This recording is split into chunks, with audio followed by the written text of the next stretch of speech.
여러분 크리스마스 잘 보내고 계시는지요? 오늘도 무거운 소식들이 좀 많습니다. 첫 번째는 이겁니다. 계엄 설계자로 지목된 노상원 전 정보사령관의 수첩 내용이 추가로 드러났는데요. 이번에는 NLL에 무인기를 보내서 북한의 도발을 유도하고 체포한 정치인을 백령도 바다에 빠뜨린다. 그런 내용이 적혀 있었습니다.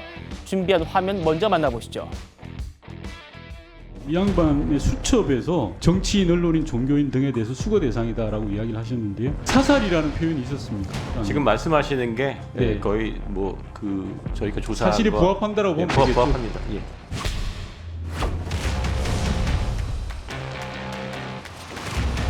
이른바 백령도 작전은 정치인, 종교인, 판사 등 수거 대상을 체포한 후에 배를 통해 백령도로 보내는 과정에서 사살한다는 내용이라고.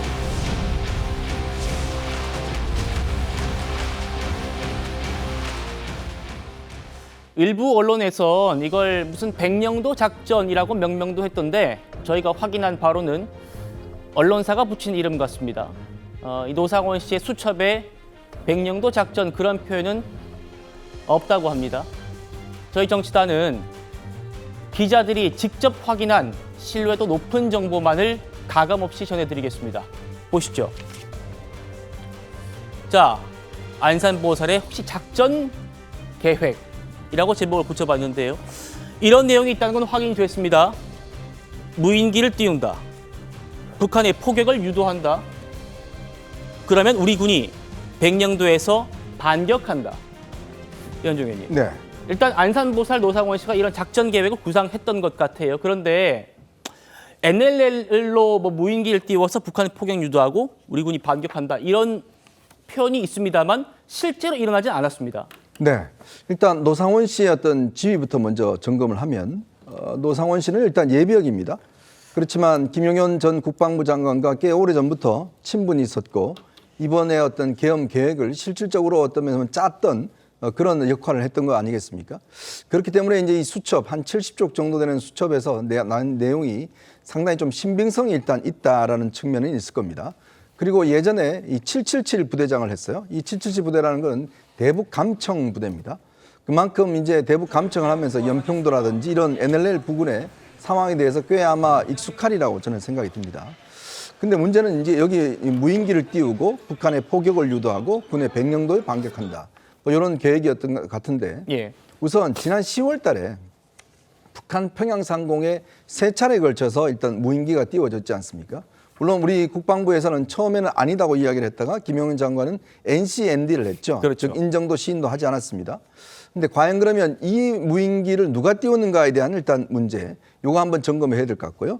그 다음에 이제 계획 자체는 이제 이루어지지 않는 것 같아요. 그거는 아마 이게 우리 군에서 띄웠다고 그러면 북한이 일체 김여정이 말은 세게 했지만 실질적으로 어떤 대응 조치를 하지 않았습니다. 그러면서 이 계획 자체는 사실 이루어지지 않았기 때문에 일단 노상원 씨가 과연 그러면 이거를 본인이 이 김용현 전 장관과 상의하고 적은 것인지 아니면 그냥 본인이 전반적인 어떤 계엄 계획을 짤 때 사실 계엄이라는 것 자체가 북한으로부터 어떤 공격이 있을 때 사실 국가를 수호하기 위해서 가장 큰 목적 아니겠어요? 그런 것들까지도 이제 상정을 한 것인지 이런 부분들은 아마 이제 수사를 통해서 분명하게 좀 규명이 돼야 된다 생각이 듭니다. 예. 수사 당국에서 어떤 점을 규명해야 하는지 이런 부분을 잘 짚어주신 것 같은데요. 이 노상원 씨는 유독 NLL에서 북한 공격을 어떻게 유도하려고 했느냐 이렇게 질문한 기자가 있었는데 그 기자를 노려보기도 했습니다. 유독 이 NLL 표현을 한 기자를요. 어제 모습 만나보시죠. 수첩에 누구 사살하라고 썼습니까? 수첩 메모 내용 누구와 상의했습니까? NLL 북한 공고는 어떻게 유도하려고 했습까? 비상계엄 윤 대통령이랑 직접 소통했습니까? 수사단 별도로 꾸리려고 하신 건가요? 계엄 후에 어떤 역할 맡으려 하셨나요? 대응 헤드 2차 계엄도 모두 하셨나요? 자, 김영주 의원님. 일단 실행된 건 없는 것은 확실하죠. 네, 그렇습니다. 그렇죠. 네. 이 노상원의 아이디어였을 수도 있고 실제로 김용현 전 장관과 논의를 했을 수도 있고 이건 수사에서 밝혀져야 될 부분인데 그래서 그런지 노상원 씨가 NLL 이 얘기를 한 질문을 또 노려보는 그런 장면 보셨습니다. 어떠셨어요? 뭐 아마 이 부분은 여러 가지 그런 개연성들을 가지고 아마 과거에 박근혜 전 대통령 때 있었던 기무사의 시뮬레이션이라든지 그것을 실제적으로 노상원 씨도 대통령실 또 혹은 청와대에 일을 했던 적이 있었기 때문에 들여다볼 수 있는 위치에는 있었던 것 같습니다. 2018년까지 현역으로 있었기 때문에 2017년 문건이 만들어졌지 않습니까? 이제 그렇기 때문에 아마 이 사람이 실제적으로 대통령이나 또 국방부 장관이 원론적인 의미에서 예컨대 싹 쓸어버리고 싶다, 계엄도 하고 싶다라고 했을 때 매우 구체적인 어떤 상상력과 기술을 갖고 있는 분이 이분 아닌가, 현역이 아님에도 불구하고 그러다 보니까 이와 같은 어떤 구체적인 작전이 나왔는데 그럼에도 불구하고 제가 느끼는 것은 정합성은 떨어져요. 정치인들을 수거해서 어떻게 백령도로 보낼 것이며 그것을 어떤 방식으로 국민에게 설명할 것이며 북의 유도를 어떻게 할 것인가라고 하는 부분에 대해서는 상당히 모든 면이 갖춰져야만 가능한 시나리오라고 보고 예. 실질적인 이 시나리오니 성공하거나 실행될 가능성은 매우 낮아 보입니다. 그렇기 때문에 김용현 장관도 좋은 아이디어 중에 하나로 들을 수는 있지만 이것이 그렇다고 짝짝꿍할 만한 정도의 숙성된 것은 아니었지 않았겠나, 저는 개인적으로 그렇게 보여집니다. 알겠습니다. 제가 짚어드린 대로 NLL이 무인기를 띄우고 북한의 포격을 유도하고 우리 군이 백령도에서 반격하는 이런 일은 벌어지지 않았습니다. 그러면 이 수첩에 있는 건 무슨 내용일까? 야당은요, 여기에 집중합니다. 지난 10월에 평양 상공에 무인기가 떴었잖아요. 그 상황을 얘기하고 있는 겁니다. 그때 북한 얘기부터 들어보시겠습니다. 한국은 심야 시간을 노려 무인기를 평양시 중구역 상공에 침범시켜 수많은 반공화국 정치모략 선동 삐라를 살포하는 천인공노할 만행을 감행하였다. 군사적 공격 수단으로 간주될 수 있는 무인기를 조선민주주의인민공화국의 수도 상공에까지 침입시킨 사건은 절대로 묵과할 수도 용서할 수도 없는 중대 도발이다. 이현영 의원님 말씀처럼 당시 우리 군은 평양에 무인기를 보낸 게 맞는지, 우리 군이 맞는지에 대해서 NCND 긍정도 부정도 하지 않았습니다. 들어보시죠. 야당 의원님들에 따르면 이 무인기가 방첩사가 기획해서 드론 사령부의 무인기를 백령도로 가지고 가가지고 평양으로 보냈다고 말씀을 해주셨고, 북한도 이와 같은 주장을 한 바 있는데 여인영 전 사령관은 이 사실이 아니라고 주장하고 있습니다. 사실관계가 어떻습니까? 예, 저는 전혀 모르는 사실입니다. 사실이 아닌 겁니까? 모르는 겁니까? 무인기 관련된 내용은 저희 방첩사 업무가 아니고, 그리고 제가 거기에 대해서 전혀 모르겠습니다. 평양에 무인기 보내는 거 그때 있었잖아요. 그 인물 누구로 받았습니까? 그 사항은 확인해 줄 수가 없습니다. 확인해 드릴 수 없습니다. 왜 확인해 줄 수 없어요? 사실이 아닌 건 아니잖아요. 그리고 무계 지역 연천과 김포 일대에서 띄웠다는데 어디에서 띄웠습니까? 제가 확인해 드릴 수가 없습니다. 김경부 대변인. 노상원 씨 수첩에 적힌 그 무인기는 NLL에 띄운다는 무인기고요. 지금 야당이 얘기하는 건 평양에 뜬 무인기이기 때문에 좀 다른 얘기긴 하지 않습니까? 맞습니다. 저는 지금 김병주 의원이 그 질의를 하면서 뭐 연천에서 뛴 거 아니냐, 어디에서 뛴 거 아니냐. 저는 만약에 지금 정부 국방부 입장에서는 그거에 대해서 확인해주지 않고 있는데 지금 계엄과 이 탄핵의 국면에서 만약에 우리가 했다고 손치더라도 그거를 공개적으로 이렇게 말해주는 게 과연 맞는지 이 부분에 대해서는 좀 의심이 들고요. 적절하지 않다고 생각이 들고요. 저는 그 당시에 10월 달에 보면 저희가 알아보니까 평양에서 3일, 9일, 10일 세 차례 이렇게 무인기가 평양 상공이 뚫렸다고 얘기하는 거 아닙니까? 사실 평양 자체적으로 방어망이 뚫렸다고 인정하는 것 자체가 저희가 봤을 때는 이게 쉽지 않은 상황인데 본인들의 어떻게 보면 치부를 드러내는 상황인데도 불구하고 이게 대한민국이 보낸 무인기다 이렇게 얘기하는 부분에 있어서 처음에 제가 볼 때는 이게 일종의 내부 결속용 아니냐 아니면 혹시 자작극을 통한 뭔가 본인들의 지금 여러 가지의 상황, 러시아의 우크라이나의 러시아의 북한군을 파병한 부분에 대해서 뭔가 화제를 바꾸기 위한 거 아니냐 그런 생각을 했는데요. 사실 만약에 지금의 노상원 씨가 얘기하는 것과 같다면 지금 우리가 생각하는 게 혹시 백령도에서 우리가 무인기를 뭔가 출동을 시켜서 발사를 해서 그쪽에서 평양을 실제로 뭔가 한 거 아니냐. 왜냐하면 북한 입장에서는 우리나라에 무인기를 수차례 보낸 건 맞지 않습니까?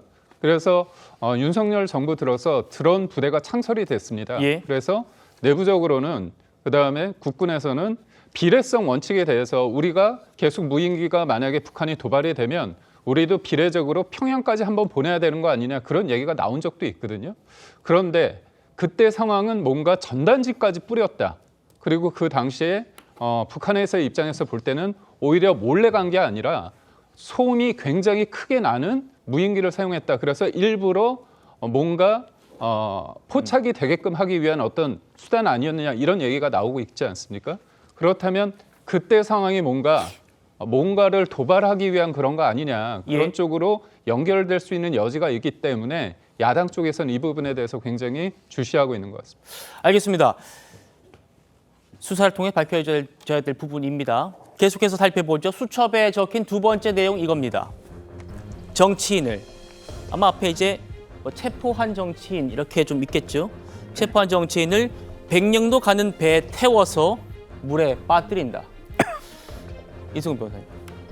일부 언론에서는 뭐 수장시키려고 했다 뭐 이런 표현도 썼던데 그동안은 정치인들 체포해서 뭐 비원 벙커에 데리고 간다 이런 얘기를 야당에서 했었는데 이번에 백령도로 데리고 간다 이런 얘기예요? 어떻게 들리세요?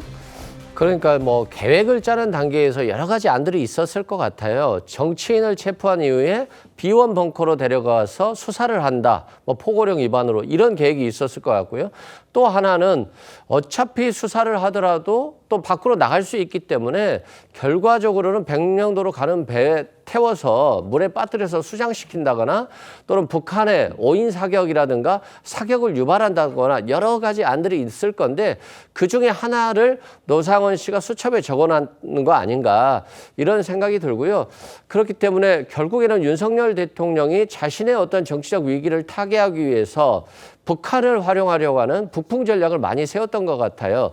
예를 들어서 무인기를 북한에 보낼 때에도 북한 정보 감시용으로 보냈어야 되는 것인데 소음이 많은 무인기였고 그리고 오히려 삐라가 살포됐다? 이건 북한에게 발각되기를 바라는 행동일 수도 있거든요. 그게 사실이라고 한다면 그런 측면에서 북한이라고 하는 외환마저도 유치해서 외환죄 그리고 일반 이적죄까지도 범하려고 했던 것이 아닌가.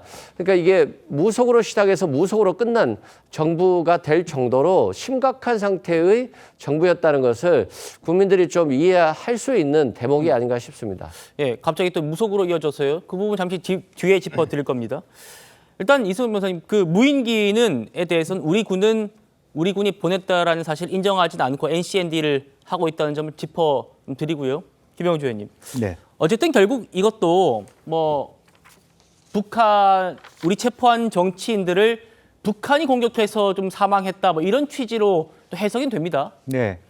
그러니까 제가 아까 말씀드린 것처럼 두 가지가 불편한 거예요. 사실은 왜 그분들이 한꺼번에 백령도로 갔어야 되는지에 대한 국민들에 대한 설득이 가능한가요?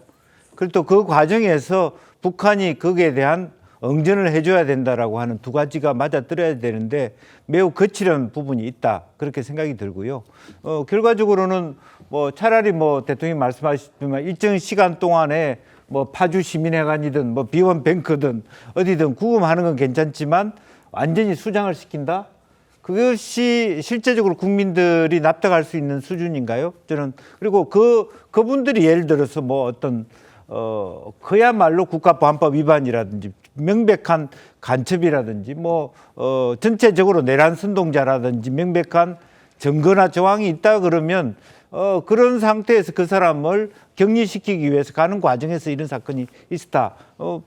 국민들이 일정 정도 동의할 수 있다 하더라도 명백히 14명이든 16명이든 국가 주요한 뭐 의장이나 당대표나 이런 분들을 왜 백령도로 가야 됐는지 혹은 왜 어떻게 그 북한의 그 사살에 의해서 돌아갔다라고 설명했을 때 그것이 국민들이 그걸 받아들일 수 있을 것인지 예. 저는 그런 면에서 아무리 이 계획이라 하더라도 실행되기는 어려운 어떤 초기적 단계에서의 상상이다 저는 그렇게 봅니다. 알겠습니다. 지금 보여드리고 있는 이 수첩 내용은요. 저희 취재진이 수사당국을 통해서 확인한 내용을 보도해 드리는 거고요. 그것만 저희는 보도해 드린다는 말씀을 한 번 더 드리겠습니다. 또 이 수첩 내용이 실제로 실현됐는지 이건 정확하지 않습니다. 수사를 통해서 더 밝혀져야 될 부분이라는 점도 다시 말씀드리겠습니다. 노 씨가 누구를 체포해서 누구를 수장시키겠다고 한 건지 그 명단도 저희가 물어봤는데요. 아직 특정이 안 된답니다.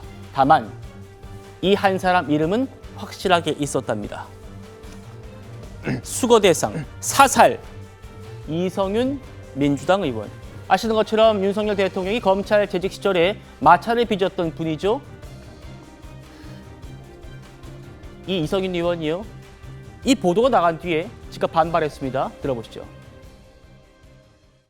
내란숙의 윤석열은 제가 그리도 싫었습니까? 노상원 전 정보사령관 수첩에 적힌 그 발상이 그저 놀라움과 충격일 뿐입니다. 저는 버거보살 노상원이 누군지 알지 못합니다. 아무런 사적 인연도 없는 노상원의 수첩에 제가 포함되어 있다면 내란숙의 윤석열이 노상원을 통해 살해 의도를 드러냈다고밖에 해석할 수밖에 없습니다. 경찰 국가수사본부는 수첩에 표기된 16명이 누구인지 즉각 공개하십시오. 백령도 작전이 얼마나 반헌법적, 반인권적인지 명백히 밝혀야 합니다. 그런데 또 여기서 이상한 점은 이겁니다. 계엄 당시에 체포하려던 명단이 이미 나왔지 않습니까? 검찰의 공소장에도 구속영장 청구서에도 적혀 있습니다. 그 명단은 지금 보시는 바와 같은 14명입니다. 연중 의원님. 네. 그런데 이 14명 명단에 이성윤 의원은 없습니다. 네. 지금 일단 명단이 이 명단은 기본적으로 일단 이 개선 라인, 즉 이제 국정원 1차장이라든지 그다음에 이제 경찰청장이라든지 당시 방첩사령관이라든지 이런 사람들에게서 확인된 명단이에요. 그렇죠. 근데 여러 지금 복수의 관련자들의 그렇죠. 진술로 확인된 14명이죠. 네. 근데 지금 이제 노상원 씨의 수첩에는 이제 이성윤 의원도 있었다라는 이야기인데, 자, 근데 저는 이게 일단 이거 자체가 굉장히 불법입니다. 왜 그러냐 하면 지금 이 명분은 뭐냐면 포고령 위반이잖아요. 근데 문제는 포고령이 내려지기 전에 이미 명단이 다 내려간 겁니다. 즉 포고령을 위반한 게 아니고 기본적으로 그 전에 어떤 일로 인해서 결국 이 체포 명단이 들어간 거 아니겠습니까? 보통 계엄령이 내려지면 어떤 요인들을 체포를 할 때는 포고령 위반으로 체포를 하는데 문제는 이 사람들은 이미 포고령이 발동되기 전에 이미 명단이 다 내려가서 실제로 위치 추적이라든지 이런 걸 지금 했다는 거 아니겠습니까? 그런 걸로 보면 결국 이제 이 윤 대통령이 이게 만약에 지시되는 게 사실이라고 그러면 사실상 자기와의 어떤 정치적인 적대 관계에 있었던 사람들 또 하나 한 부류는 그다음에 부정선거와 관련된 사람들, 즉 중앙선관위원장이나 등등, 그다음에 이재명 대표 사건과 관련된 사람들. 그러니까 그거는 이제 뭐 김명수 대법원장이라든지 권순일 전 대법관이라든지 지금 사실 조지호 청장의 어떤 이 주장에 따르면 김동연 부장판사도 있었다는 거 아니겠습니까? 바로 최근에 위증교사 사건을 무죄를 내렸었죠. 거기에 있는 부류들. 자, 거기에다가 이제 한동훈 대표가 있습니다. 그 결국은 이게 이 윤석열 대통령과 어떤 면에서 보면 반대편에 있었거나 본인이 뭔가 불편했거나 껄끄러운 사람들, 그런 정적인 정적 관계에 있던 사람들을 사실상 이 체포 명단에 넣은 게 아닌가라는 의심을 할 수밖에 없죠. 그렇다면 이거는 명백한 불법 행위입니다. 왜냐하면 포고령이 예를 내려져서 할 때는 모르겠지만 이 사람들은 이미 그 전에 위치 추적이나 그런 것들이 다 됐던 것이고, 예. 그다음에 지금 노상원 씨의 주장에 따르면 사실은 처음에 계획 자체는 이제 뭐 북한에 도발 이런 거 했지 않습니까? 근데 이게 전혀 어떤 면에서 보면 근거가 없는 게 아니라 사실 우리가 지난 1997년도에 15대 대통령 선거를 앞두고 총풍 사건이라는 게 있었습니다. 당시 한나라당 이회창 후보를 지원하기 위해서 청와대 행정관 3명이 중국에 가서 북한 측을 접촉해서 휴전선에서 총격 사건을 일으켜달라. 이 부탁을 내리는 바람에 총풍 사건이 일어나서 다 유죄가 내려졌던 사건이 있었어요. 그 이후에 지금 이런 부분들이 또 나타나는 거 아니겠습니까? 그리고 또 하나는 이제 지금 정치인 체포. 그러니까 단순히 그렇기 때문에 이렇게 이루어진 걸 보면 특히 윤 대통령이 지금 홍장원 1차장, 그다음에 조지호 청장 예. 다 전화를 해서 이 사람들에 대한 이야기를 했다는 예. 거 아니겠습니까? 그렇다면 이번 계엄의 목적이 단순히 경고용이 아니라 자신의 정치적인 어떤 정적들을 뭔가 어떤 제거하고 뭐 탄압하기 위한 그런 목적이 아니었는가 하는 걸 좀 증명해 주고 있는 것 같습니다. 예, 일단 그 부분도 수사를 통해 확인돼야 될 부분이고 지금 최초 체포 명단 14명이었고요. 이 수첩에는 뭐 16명이라는 숫자도 나온다고 하는데 하지만 그 16명이라는 숫자 안에 이 지금 보여드리고 온 이 사람이 다 있다는 보장도 없습니다. 그 수첩에는 하나하나 이름이 다 적혀 있는지 아니면 16이라는 숫자만 적혀 있는지 그건 모르겠어요. 어쨌든 이 부분도 좀 살펴봐야 될 부분인데 특수단 관계자도 이렇게 얘기하고 있습니다. 단순히 노사령 전 사령관의 혼자만의 생각을 적은 건지 실제로 김영현 전 장관과 계엄을 모의했는지는 확인되지 않았다. 실제로 NLL 무인기 도발은 없었고 정치인을 배로 수송하는 것도 없었고 정치인을 체포해서 뭐 물에 빠뜨린다든지 사살했다든지 이런 것도 없었긴 합니다. 일단 이 수첩을 바라보는 검찰과 경찰의 시선 차이도 좀 있습니다. 김기훈 부대변인. 지금 경찰은 이 노상원 씨를 계엄 주동자, 설계자라고 지금 거의 확정을 한 것 같고요. 저 수첩의 신빙성도 대단히 높다 이렇게 보는 것 같은데 이제 검찰은 송치되지 않았습니까? 근데 검찰은 김영현의 조언자에 불구하고 뭐 실제 일어난 것도 없고 그렇기 때문에 좀 우리가 좀 단단하게 좀 살펴봐야 한다 이런 입장인 것 같아요. 아무래도 검찰과 경찰이 처음에 인신구속을 누가 했느냐에 따라서 이 의미부여가 좀 다른 것 같습니다. 사실 경찰이 어떻게 보면 검찰에 비해서 인신구속의 속도가 좀 느리지 않았습니까? 검찰은 이른바 가장 중요하다고 생각하는 어떻게 보면 김용현 전 장관, 그리고 방첩, 그다음에 수방, 그다음에 이쪽 특수, 사령관 이분들의 어떤 인신을 구속하고 그때 그날의 상황에 대해서 우리가 실질적으로 TV를 통해서 목도할 수 있는 상황 속에서의 그런 역할, 그런 쪽에서 실질적으로 김용현 전 장관이 이 계엄을 대통령에게 건의를 하고 실제로 연출하고 기획을 했다, 지휘를 했다 이런 쪽에 무게를 많이 두고 이 사안을 보고 있는데 경찰은 이제 뒤늦게 어떻게 보면 노상원 씨에 대해서 체포를 하고 그 자택에서 어떻게 보면 그 수첩을 발견한 거 아닙니까? 그렇다면 그 수첩 속에서 지금의 상황을 조금 예측할 수 있는 하지만 실행은 가지 않았지만 예를 들어서 뭐 14명이다, 15명이다 이런 어떤 사람들이 언급되기 때문에 뭔가 가능성이 있는 부분이 있겠죠. 특히나 그리고 이분이 어떻게 보면 뭐 점집 또 다른 어떤 그 점집을 찾아가서 본인이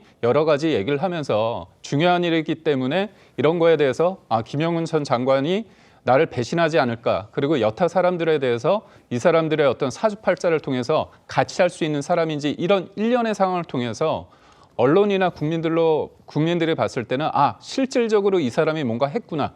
그리고 특히나 12월 1일과 3일 계엄이 일어나기 전과 계엄 당일날 사람들 만나서 구체적인 어떤 액션을 했다. 그리고 무엇보다도 이 사람이 민간인 신분 아닙니까? 그럼에도 불구하고 중요한 역할을 했다는 측면에서 봤을 때 뭔가 이쪽에 국민들이나 아니면 언론의 시선이 여기 있는 부분이 있는 것 같아요. 그러다 보니까 경찰 입장에서는 이 사람을 통해서 실질적으로 실무적인 것들은 노상원 씨를 통해서 된 거 아니냐. 그리고 특히 이 사람이 정보사 사령관이었고 주변 사람들의 평가에 의하면 어떤 소위 말해서 그림을 잘 그리고 시나리오를 잘 짜고 정보 보고를 해서 배후에서 뭔가 음모를 뿌린다고 할까요? 그런 부분에 대해서 굉장한 능력이 있다. 이런 상황 속에서 그렇다면 경찰은 본인들이 어떻게 보면 이 노상원 씨를 통해서 실체적 진실에 가까울 수 있다고 보는 것 같고요. 네. 검찰은 이 사람이 모든 게 아니라 실질적인 권한이 있는 실질적으로 상명하복의 그런 관계 속에서 이루어진 측에서 계엄이 이루어졌다고 보는 그런 두 기관의 어떤 입장과 그리고 현실적으로 신병 확보를 통해서 된 어떤 그런 관점이 좀 다른 것 같기도 합니다. 알겠습니다. 노상원 씨 이제 검찰로 송치된 만큼 검찰의 처분도 좀 지켜보도록 하겠습니다.